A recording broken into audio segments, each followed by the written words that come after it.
Today's electric grid isn't dumb, but its intelligence is still raw.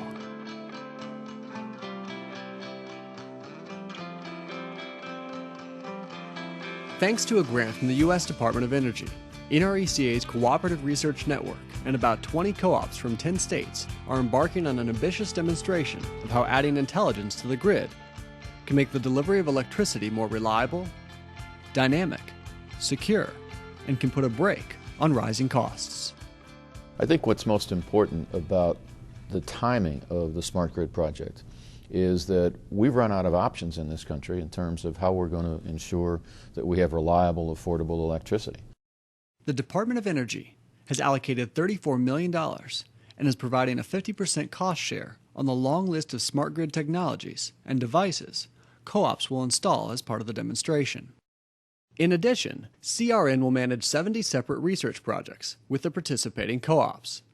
We're looking at this from the point of view of what works for consumers, what works for utilities, and as co-ops we have the right attitude about this, which is we're only going to put technology in that can cost effectively make a difference for consumers and for the co-op as a whole.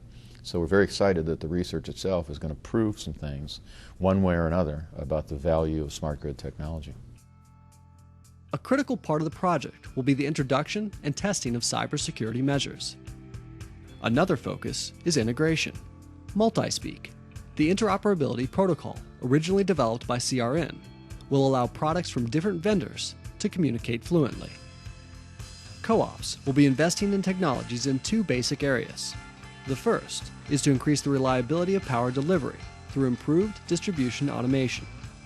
And the second is to introduce greater efficiency in a variety of ways, including empowering consumer members with information in order to reduce peaks and save money. Half of the co-ops in the CRN project are using the demonstration grant to bring intelligent communications to their distribution grids, better automating the job of anticipating and solving problems on co-op lines. For some, like Clark Electric Co-op in Iowa, it'll bring the best of 21st century technology to small, rural co-ops that still rely on phone calls and truck rolls. With this grant, we can upgrade our substations to put in more sensitive equipment, breakers that will keep the line on.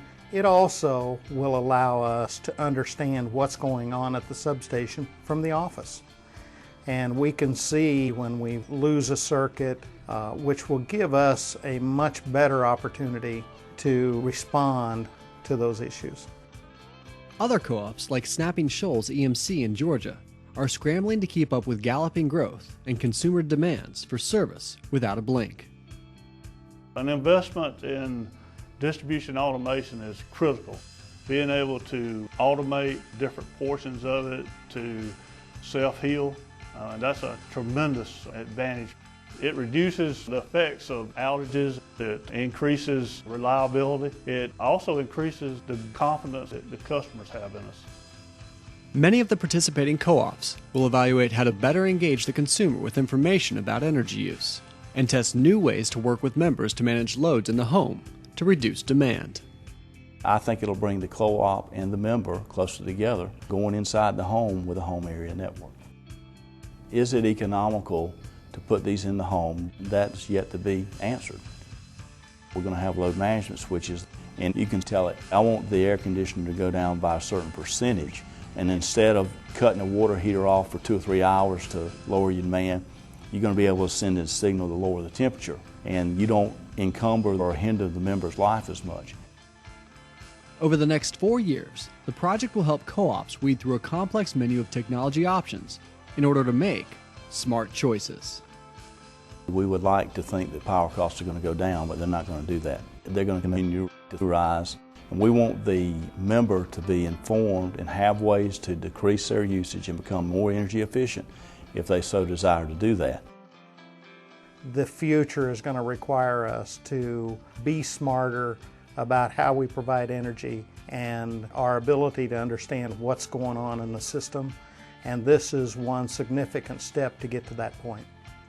The fact that we're able to put a project together here that has such diversity in terms of rural, suburban, commercial and industrial, small business, is a really great opportunity, and it's a perfect experimental bed, so to speak, for how you can test one approach or another, a proof of concept. In the aggregate then, you bring all of those co-op experiences together, you pretty much cover the options that you have in front of you.